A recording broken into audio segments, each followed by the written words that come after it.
उम्मीद है कि आप सभी ने अपने जेईई एडवांस की जो रिस्पॉन्स शीट है उसको देखकर अपने मार्क्स का अंदाज़ा लगा लिया होगा और आप इंतज़ार कर रहे होंगे 1 जून को रिजल्ट आने का, क्योंकि फिर जो सस्पेंस रह गया है वो सिर्फ इतना रह गया है कि उतने मार्क्स पे आपकी कितनी रैंक आएगी।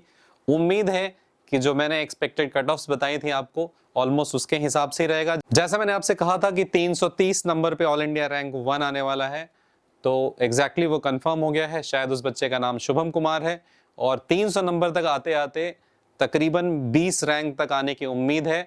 ऑल इंडिया रैंक 20 तक आते आते ये नंबर जो है 330 है वो गिर के 300 मार्क्स तक आने की उम्मीद है। तो काफ़ी हद तक ट्रेंड वैसा ही है जैसा मैंने आपसे कहा था कि 2025 से टफ और 2022 के बीच में कहीं ना कहीं वैसा ही रहने का अनुमान है।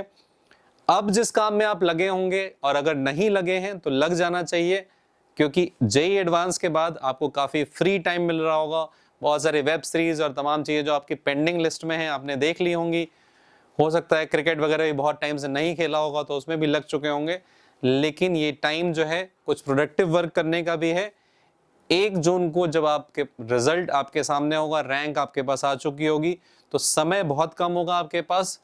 काफ़ी सारी चीज़ों को ऑब्जर्व करना है, तो बेटर है कि हम अभी से शुरू हो जाएं और हम चले जाएं जोसा की वेबसाइट पे, जिस पे हम इंस्टीट्यूट्स के ओपनिंग और क्लोजिंग रैंक को एक एक्सेल शीट में रखना शुरू करें, इस हिसाब से कि अगर हमारी रैंक एक्सपेक्टेड है कि 5000 के रैंक ब्रैकेट में है, जो हमें अभी लग रहा है अनुमान, तो ऐसा नहीं है कि वो 5000 की रैंक जो है वो सडनली 500 पहुंच जाएगी या वो 12000 चली जाएगी। एक मोटा मोटी जो आपको अनुमान मिल रहा है वो एक रेंज है, तो उस रेंज में जो ऑप्शंस आ रहे हैं उस पर आप वर्क करना अभी से शुरू कर देंगे, बेटर है।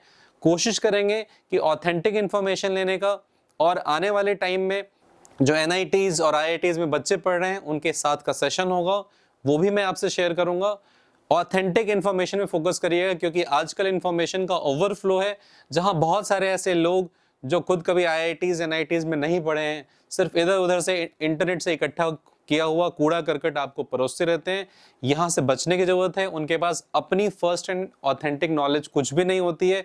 ठीक वैसे ही जैसे आप गूगल सर्च करके बहुत सारा इंफॉर्मेशन इकट्ठा कर लेते हैं और लेटर ऑन आपको पता चलता है कि इसमें बहुत सारी चीजें तो एक्चुअली फैक्चुअली भी गलत है और वो बहुत हद तक आपके काम की नहीं है, ऐसा आपने कई बार ऑब्जर्व किया होगा। ठीक उसी तरीके से जो ये ज्ञान इधर उधर का है बहुत सारा, specially IITs NITs triple ITs and other GFTIs को लेके कई बार मैंने देखा है बच्चों ने गलत डिसीजन लिया है और बाद में वो पछताते हैं। मुझे एक केस बहुत अच्छे से याद है, जहां किसी बच्चे ने सिर्फ लोगों के कहने पे कि एक ब्रांच टफ है, उसने वो ब्रांच आईआईटी दिल्ली में छोड़ दी थी और वहां का जो सबसे खराब ब्रांच है सिरेमिक, वहां चला गया था बच्चा। जब उसका प्लेसमेंट हो गया तो उसे रियलाइज हुआ, उसने आके मुझसे कहा कि सर मैंने लोगों के कहने पे, ये बहुत इंपॉर्टेंट इसलिए मैं कह रहा हूँ क्योंकि यूट्यूब और तमाम सोर्सेज पे जो लोग वीडियोस डालने वाले हैं, ये यही इंफॉर्मेशन है जो हेयर से वाला है। लोगों के कहने पे, इस परसेप्शन पे जाके आप गलत डिसीजन ना लें। जो भी डिसीजन हो बहुत इन्फॉर्म्ड हो, और वो इन्फॉर्मेशन ऑथेंटिक आपको वो बच्चे दे सकते हैं जो अभी आईआईटी में पढ़ रहे हैं। मेरा अपना खुद का आईआईटी का खड़गपुर का तजुर्बा रहा है बहुत लंबा, और हर साल बहुत सारे बच्चों को मैंने गाइड किया है जेईई एडवांस क्लियर करने के बाद जोसा काउंसलिंग के थ्रू कि कहाँ पे आपको जाना चाहिए। इसमें कई सारी ऐसी चीजें हैं जिससे आपको बचना है। जैसे एक केस और मैं बता रहा हूँ, एक स्टूडेंट का जिसने चीजों को डिसाइड करने में इतना टाइम लगा दिया कि जब जोसा काउंसलिंग के लॉक होने का टाइम था इवनिंग में 5 बजे का, तो वो 4:50 55 मिनट तक सिर्फ अपनी चॉइसेस अपलोड करता रहा। उसने वेबसाइट पे चॉइसेस अपलोड करने के बजाय, जोसा की वेबसाइट आपको पीछे दिख रही है, वहां पे चॉइसेस अपलोड करने के बजाय अपने पास रजिस्टर में लिख के रखा हुआ था और वहां से वो करना शुरू हुआ। उसने शायद 15-20 चॉइसेस ही वहां पे अपडेट की थी, तब तक वेबसाइट लॉक हो गई। और उसकी मुझसे एक्सपेक्टेशन थी कि सर आप कुछ हेल्प करिए मेरी, प्लीज कुछ बात करिए आईआईटी से ताकि ये मेरे साथ ना हो। बस भगवान की कृपा यही थी कि उस बच्चे के, उसका नाम चिराग था, उसने कुछ ऑप्शंस ऐसे ऑलरेडी डाल दिए थे जो बिल्कुल उसकी रैंक से काफी नीचे तक क्लोज होने वाले थे। अदरवाइज उसका वो लास्ट अटेम्प्ट था, शायद उसे कुछ भी नहीं मिलता, कोई कॉलेज नहीं मिलता अगर उसने नहीं डाला होता। तो जो आईआईटी दिल्ली का सबसे लास्ट ऑप्शन था उसने रख दिया था, उसको मिल गया। अदरवाइज वो पूरे जो सिलेक्शन लाने के बाद भी, रैंक लाने के बाद भी पूरे प्रोसेस से वो बाहर हो जाता है, उसे कुछ भी नहीं मिलता। तो ऐसे ऐसे ब्लंडर्स मैंने कई बार देखे हैं। कुछ बच्चों ने तो ऑलमोस्ट हर साल ऐसा कारनामा किया है कि जो चॉइस वो फिल कर रहे हैं उसमें उन्होंने गलती से एक लोअर रैंक ब्रांच को ऊपर रख दिया और वो कांटा जाके वहीं अटक जाता है और उन्हें फाइनली उसी में सेटल करना पड़ा। बहुत रिग्रेट किया उन्होंने। तो इस प्रोसेस को कैजुअली नहीं लें, कोशिश करें कि साथ साथ अपना होमवर्क रजिस्टर में या एक्सेल शीट प्रेफरेबल है, क्योंकि वहां से आप ऊपर और नीचे कर सकते हैं। रजिस्टर में आपको बार बार काटना पड़ेगा। आप एक्सेल शीट बना लें और वहां पे चॉइसेस रखते चलें। 3 कलर कोड्स जो हैं उसको मैं कहूँगा, रिकमेंड करूँगा कि आप उसे यूज़ करें। एक वो बैंड जिसमें आपको लाइकली है कि ये मिलेगा, उसको आप ग्रीन जोन में रखें, उसके बैकग्राउंड कलर को ग्रीन रखें। एक वो जो आपको लगता है कि इसके मिलने का चांस बिल्कुल ना के बराबर है, उसको आप रेड में रखें, ऊपर वाले चॉइसेस। एंड मेरी रिक्वेस्ट है आप सभी से, क्योंकि जो भी काउंसलिंग में पार्टिसिपेट करता है मैंने देखा है कि वो बहुत इम्प्रैक्टिकल चॉइसेस शुरू करते हैं। आपकी रैंक चाहे 5000 आ रही हो, आप सोचते हैं कि हम सबसे ऊपर भर देते हैं आईआईटी बॉम्बे कंप्यूटर साइंस, क्या पता मिल जाए। मुझे लगता है देखिए ये वेस्टेज ऑफ टाइम एनर्जी है। आपको जो कोर चॉइसेस हैं उस पर वर्क करना चाहिए। इसलिए उन सारे चॉइसेस को अभी से शॉर्टलिस्ट करके एक्सेल शीट में आपको अलाइन करना शुरू कर देना चाहिए। फिर हम लास्ट में फाइन ट्यून करके कोशिश करेंगे कि हम ग्रीन जोन और रेड जोन, जो ऊपर वाला है जो आपके चांसेस काफी कम है, और नीचे एक ऑरेंज जोन जिसमें आपने वो चॉइसेस पुट कर दी हैं जो कि आपको लगता है कुशन की तरह है कि कुछ नहीं मिला तो गिरते पड़ते यहां तक तो आ ही जाएंगे। इस तरीके से आपको चीजों को ऑर्गेनाइज करना शुरू करना चाहिए।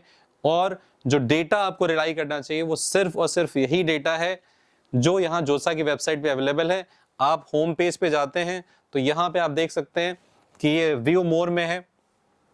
यहाँ पे एक ऑप्शन आपको मिलेगा, वो है ओपनिंग एंड क्लोजिंग रैंक्स। सिर्फ ऑथेंटिक इंफॉर्मेशन पे बैंक करें, क्योंकि ब्रांचेस को लेके, कॉलेजेस को लेके बहुत सारी ऐसे इंफॉर्मेशन फ्लोट कर रही है। हम एक ऐसे दौर में जी रहे हैं जहाँ पे जिससे कुछ भी जानकारी नहीं है वो भी वीडियोस डालते हैं। इसमें बच्चों का बहुत नुकसान हो जाता है। ये वो समय है, जैसा आपने क्राइम पेट्रोल और ऐसे वेब सीरीज में, ऐसी सीरियल्स में आपने सुना होगा, सतर्क रहें, जागरूक रहें। तो ये वही टाइम है। आप प्लीज जो ये नेक्स्ट 10-15 डेज का टाइम है जिसमें आपको अपनी चॉइसेस फाइनल करनी है, आपको अपना प्रेफरेंस लिस्ट ऑर्गेनाइज करना है, उसमें बहुत सतर्क रहें, बहुत जागरूक रहें। कोई भी इंफॉर्मेशन जो अनवेरीफाइड है या ऑथेंटिक सोर्स से नहीं है उस पर रिलाई बिल्कुल नहीं करें। You need to differentiate very clearly between this कि what is authentic, because this is a decision of life time.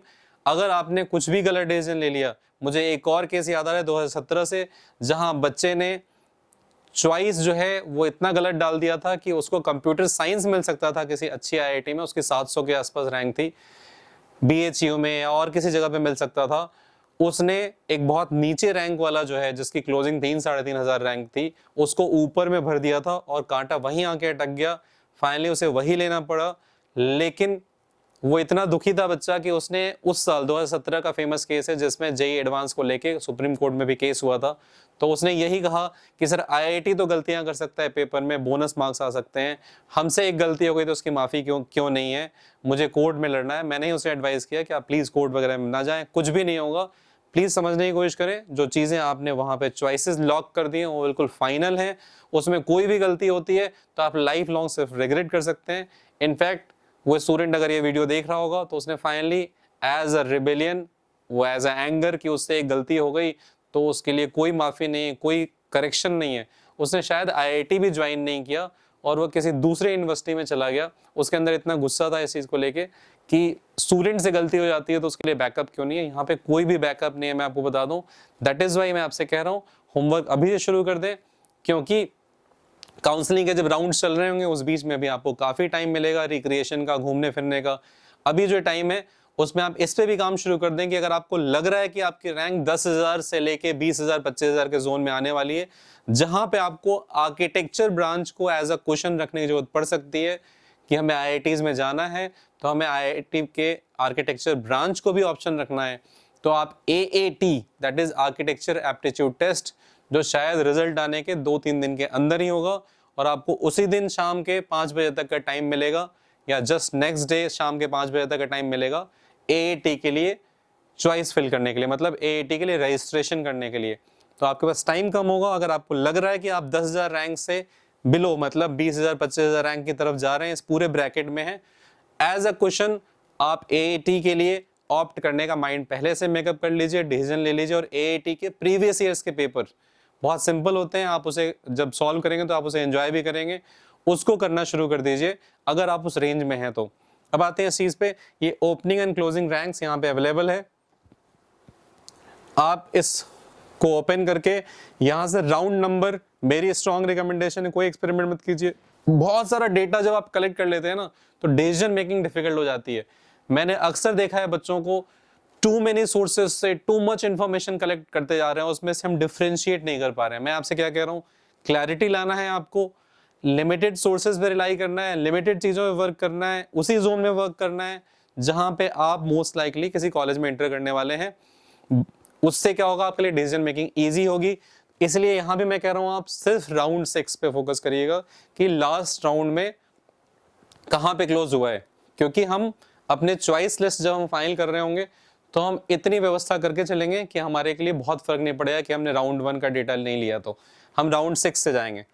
और इंस्टीट्यूट टाइप सेलेक्ट कर लीजिए। अगर आपने माइंड मेकअप किया हुआ है कि आपकी जो रैंक रेंज आ रही है उसमें आपको सिर्फ और सिर्फ IIT जाना है, then just choose Indian institute technology.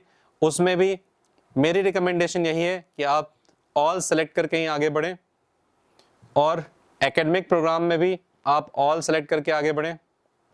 और अगर आप ओपन कैटेगरी से हैं, SC से हैं, जिसमें भी हैं, आप इसको सेलेक्ट कर लें। लेकिन ध्यान रखिएगा, अगेन आप जिस कैटेगरी को बिलोंग करते हैं, अगर आप ओपन में गर्ल्स कैटेगरी है, आप सिर्फ अपनी सब कैटेगरी, नॉट ओनली कैटेगरी, सब कैटेगरी के स्पेसिफिक ही डेटा कलेक्ट करें। बहुत सारे बच्चे लास्ट तक ये गलती करते हैं। आपको स्पेसिफिक रहना है, एंड इस बात को भी अपने दिमाग से निकालना है, आप किसी भी कैटेगरी का बेनिफिट लेके कॉलेज में जा रहे हैं तो उसको लेके डरिए नहीं, वो डर अभी से निकालना शुरू करिए, उसको लेके कॉन्फिडेंट रहिए, फ्रैंक रहिए।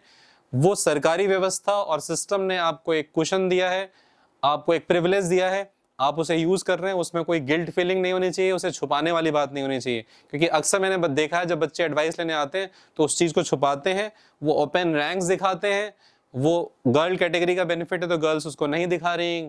आपको सिर्फ उसी पे वर्क करना है, क्योंकि इस चक्कर में आपकी डिसीजन मेकिंग में भी एरर क्रीप इन कर सकता है। Be very specific, whatever category you are having benefit, आपको सिर्फ उसी कैटेगरी को देखना है। उस कैटेगरी से आप देख सकते हैं यहाँ पे एक पूरी लिस्ट आपके सामने आ गई है कि क्या ओपनिंग क्लोजिंग है। फॉर एग्जांपल सिविल इंजीनियरिंग आप देख सकते हैं यहाँ पे IIT Bhubaneswar, quota all India, ये ओपन, जेंडर न्यूट्रल, यहाँ देख सकते हैं आप फीमेल ओनली लिखा हुआ है, तो अगर गर्ल्स हैं तो फीमेल ओनली में जाएंगे। जेंडर न्यूट्रल आप चेक करिए, 10,922 ओपनिंग एंड क्लोजिंग 16,156। तो आप कोशिश करिए इस डेटा पर रिलाई करने के लिए कि क्लोजिंग क्या है। हालांकि आप एक्सेल शीट बना रहे हैं या रजिस्टर, उसमें आप दोनों लिखेंगे, बट आपका जनरली डिसीजन मेकिंग यहाँ से होगा। और इससे एक आपको बहुत अच्छा सा ट्रेंड दिख जाता है कि कौन से कॉलेजेस मेरे लिए अच्छे हैं, कौन से ब्रांचेस ट्रेंडिंग हैं, कौन से ब्रांचेस हैं जिसमें मैं रिलाई कर सकता हूँ। काफी हद तक ओपनिंग क्लोजिंग रैंक आइडिया दे देता है। फिर भी कुछ कुछ वेरिएशंस जो मैं आने वाले टाइम में कवर करूंगा। तो एक बेसिक होमवर्क मैं आपको दे रहा हूं अभी कि आप clear distance of 5-6 days from the result date, what should you start doing? This is a basic homework and don't rush to any decision. बहुत फंडामेंटल मिस्टेक जो बच्चे करते हैं, अक्सर करते हैं, उसकी वजह से बाद में रिग्रेट करते हैं। बाद में उन्हें लगता है कि मैं अपनी जो रैंक है उससे बेस्ट बार्गेन नहीं कर पाया ब्रांच प्लस कॉलेज कॉम्बिनेशन में। वो वजह यही होती है कि they try to rush to a conclusion as soon as possible. Some people try to rush to the conclusion so fast कि वो पता चला कि मॉक राउंड हो रहा है, उसी में उन्होंने ऑलमोस्ट माइंड मेकअप कर लिया कि मुझे तो इसी IIT में इसी ब्रांच में जाना है। बिल्कुल गलती मत करिएगा। ओपन रहना है अपने को इन्फॉर्मेशन के लिए। हमें ये इंश्योर करना है कि हम most rational, most logical and most informed decision लेंगे to make the best use of your rank in getting the ideal college plus branch combination. आपकी जो क्वेरीज हैं ब्रांचेस को लेके, कॉलेजेस को लेके, वो मैं आप टेकअप करूंगा। कमेंट्स में लिखते रहिएगा। आने वाले जो सेशंस हैं उसमें मैं उसको टेकअप करूंगा, और आने वाले सेशंस में हम कोशिश करेंगे कि 1 by 1 डिफरेंट IITs और NITs जो हैं उसके स्टूडेंट्स के साथ, वहाँ के ब्रांचेस को डिटेल में डिस्कस करें। ये ऑथेंटिक इन्फॉर्मेशन आप तक पहुंचना चाहिए और उन बच्चों से आप कमेंट्स के माध्यम से भी जुड़ पाएंगे, रादर देन कि आप कोरा पे और गूगल पे चीजें आप देख रहे होंगे। ये चीजें आपको नुकसान पहुंचाएंगी। आप ऑथेंटिक इन्फॉर्मेशन पे रिलाई करें। आप वेबसाइट्स जो है आईआईटीज की, एनआईटीज की, उस पे जो डेटा अवेलेबल है प्लेसमेंट्स रिलेटेड, उन सब पे जाएं, क्योंकि कोरा और ये सारे सोर्सेज मैं बता रहा हूँ, ये सारे आपके लिए एक बायस क्रिएट करते हैं। क्योंकि मैं ऐसा केस भी देख चुका हूं जहां पे किसी बच्चे ने आके मुझसे पूछा कि सर आईआईटीज तो बहुत अच्छे कॉलेजेस नहीं हैं, हमने कोरा पे उसके बारे में पढ़ा है। तो ऐसे वियर्ड चीजें भी फ्लोट करती हैं, क्योंकि एक ऐसा कॉलेज जहां पे पूरे साल में 14-15 हजार बच्चे जा रहे हैं एक बैच में, सारे कॉलेज मिला के, वहां पे इंडिविजुअल ओपिनियन जो है उस पर रिलाई करना, उस पर ट्रस्ट करना बहुत रिस्की हो सकता है। आपको ओवर एंड अबव जो सिनेरियो है उस पर ट्रस्ट करना है। किसी बच्चे के इंडिविजुअल एक्सपीरियंसेस जो हैं वो खराब हो सकते हैं, तो वो कभी अपनी गलती नहीं मानता है, वो आपको उस ब्रांच के बारे में, उस कॉलेज के बारे में नेगेटिव फीडबैक दे सकता है। इससे आपको बचना है। कोरा और गूगल, इन सारी चीजों पे ये बहुत बड़ा बायस है जो अक्सर बच्चों को गलत डिसीजन की तरफ प्रॉम्प्ट करता है, क्योंकि वहां पे इंडिविजुअल ओपिनियंस गिवन है। और जहां पे सैंपल साइज इतना बड़ा है कि एक साल में 15,000 बच्चे जा रहे हैं, तो आईआईटी में सारे मिला के अगर यूजी कोर्सेज की ही बात करें तो वहां पढ़ने वाले बच्चों की संख्या 50,000 से ऊपर है। वहां पे किसी के इंडिविजुअल एक्सपीरियंस से, किसी के इंडिविजुअल ओपिनियन से जाना गलत है। मेरा तरीका ये होता है कि मैं जो बच्चे वहां पढ़ रहे होते हैं उनका जो इनपुट है करंट ट्रेंड्स को लेके, ब्रांचेस को लेके, प्लेसमेंट्स को लेके, जिसमें ऑथेंटिक इन्फॉर्मेशन भी वेबसाइट्स पे होती है, प्लस जो मेरा अपना एक्सपीरियंस है as a student of IIT Kharagpur and as a mentor of so many IITians, 1000+ IITians till date, इन सब को मैं क्लब करके आपको इन्फॉर्मेशन दे रहा हूँ। और साथ साथ मैं ये भी रिकमेंड कर रहा हूँ कि आप ऑथेंटिक इन्फॉर्मेशन सोर्सेज से इन्फॉर्मेशन कलेक्ट करते रहें, उसे लिखते रहें जो भी इंपॉर्टेंट इन्फॉर्मेशन है। अदरवाइज क्या होता है कि कोई एक पर्टिकुलर इन्फॉर्मेशन है उससे हम स्टिक कर जाते हैं, उससे हम इमोशनली अटैच हो जाते हैं और हम फाइनली उसके टुवर्ड्स इतना बायस्ड हो जाते हैं कि वो सिंगल ओपिनियन लेके चले जाते हैं। जैसे फॉर एग्जांपल मैं अपनी बात करूं तो 2002 ईयर में इंडिया टुडे मैगजीन में कॉलेजेस की रैंकिंग छपी थी, जिसमें फर्स्ट रैंक आईआईटी खड़गपुर को मिला था। और बहुत सारे बच्चे आईआईटी खड़गपुर सिर्फ इसलिए पहुंच गए थे क्योंकि उन्होंने देखा था फर्स्ट रैंक कॉलेज है। ऐसे बेवकूफ़ी वाले डिसीजन से आपको बचना है, आपको एक इन्फॉर्म्ड डिसीजन लेना है, क्योंकि आज के डेट में बताऊं कोई भी रैंकिंग ऐसी नहीं है, starting from QS world rankings में बताऊं से लेके इंडिया टुडे, आउटलुक जैसी मैगजीन की रैंकिंग, कोई भी रैंकिंग नहीं है जो 100% रिलायबल है। मैं आपको बहुत क्लियरली बताऊं, मैं एनआईआरएफ रैंकिंग को भी काफी हद तक रिलायबल नहीं मानता हूं। कई जगह पे वो बहुत फ्लॉड है, स्पेशली एनआईटी दुर्गापुर के केस में और कई ऐसे केसेस में जहां पे because of a bias of being government sponsored ranking, वो रियलिटी को रिफ्लेक्ट नहीं करता है। इसलिए आपको समझना है कि हमें सारे जगह से इंफॉर्मेशन तो कलेक्ट करना है, उन पीसेस को एक जगह लिखना है, लेकिन उन पीसेस को जोड़कर जो हमें अपने फाइनल स्टोरी बनानी है उसमें उन सभी का कंट्रीब्यूशन होना चाहिए। और इसके लिए इंपॉर्टेंट है कि आप चीज़ें लिखते रहें ऑथेंटिक इन्फॉर्मेशन सोर्स के साथ, क्योंकि कई बार हमें डिफरेंशिएट नहीं कर पाते हैं। ये किसी ने कहा था, अब वो कहा था वो खुद ही फैक्चुअली गलत है और उसके बेसिस पे आप डिसीजन लेके चले गए तो बाद में आप बहुत पछताएंगे। इसलिए ये काम करते रहें। मिलते हैं नेक्स्ट सेशन में। Thank you.